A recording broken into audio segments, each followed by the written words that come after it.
Standing পাওয়ারের মাধ্যমে Salman F Rahman তিনি দেশ থেকে প্রায় $30 মিলিয়ন এফডির মাধ্যমে এই দেশ থেকে নিয়ে পালিয়ে গেছে।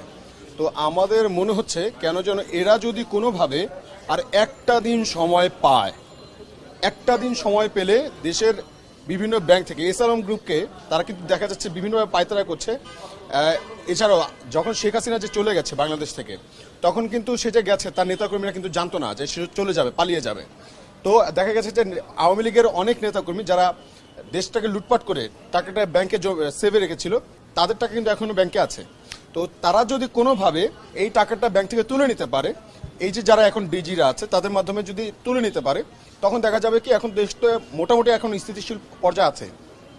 টাকাটা নিয়ে যাওয়ার পর এটা যেরকম টাকা দিয়ে মানুষ কিনে নিবে, টাকা দিয়ে অস্ত্র কিনে নিবে, তখন আমাদের দেশের যে মানুষের জানমালের নিরাপত্তা বিঘ্নিত হবে।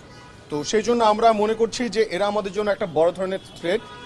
সেই জন্য আজকে বাংলাদেশ ব্যাংকে আসা, এবং আমরা 4 জনের নাম এখানে দিয়ে দিয়েছি এবং বলেছি আজকে দুপুর 1টার মধ্যে তাদেরকে পদত্যাগ করতে হবে। নামগুলো হচ্ছে: 1 DG1 কাজী সাইদুর রহমান, DG3 মোহাম্মদ খুরশিদ আলম, BFI এর প্রধান মোহাম্মদ মাসুদ বিশ্বাস, পলিসি অ্যাডভাইজার আবু ফারাহ মোহাম্মদ নাসের।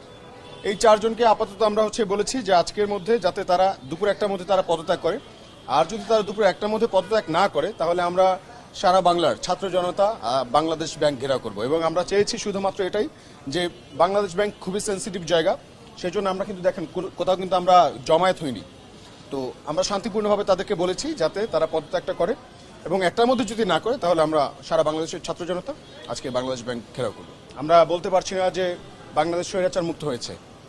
আওয়ামী দোসররা এখন বিভিন্ন জায়গায় উৎপেতে আছে, তারা যে কোনো সময় দেশে একটা অস্থিতিশীল অবস্থা তৈরি করতে পারে। তো কোনো কিছু আমরা স্বাভাবিকভাবে নিতে পারছি না, এখনো আমাদের অনেক কিছু করা বাকি। শেখ হাসিনা যেমন তার রুটকে, তার শিকড়কে সারা বাংলায় ছড়িয়ে ছিটিয়ে রেখেছে এবং একদম ভালো করে সে ঘাঁটি গেড়েছে। তো সেই ঘাঁটি যতক্ষণ পর্যন্ত আমরা উৎপাদন না করতে পারছি, ততক্ষণ পর্যন্ত আমরা বলতে পারছি না আমরা স্বাধীন। তো সেই জন্য আমরা সবাই খুবই তৎপর আছি, সারা বাংলাদেশের ছাত্র জনতা তৎপর আছে, এবং আমরা মনে করছি এগুলো ট্র্যাপ হতেই পারে।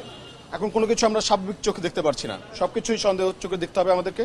এবং যতক্ষণ পর্যন্ত না আমাদের দেশ সংস্কারের আওতায় আসছে এবং সব জায়গায় যোগ্য লোকেরা যোগ্য জায়গায় যতক্ষণ না যাচ্ছে এবং তারা দায়িত্ব নিয়ে দেশটাকে পরিবর্তনের জন্য স্টেপ না নিতে পারছে, ততক্ষণ পর্যন্ত বলা যাবে না যে দেশ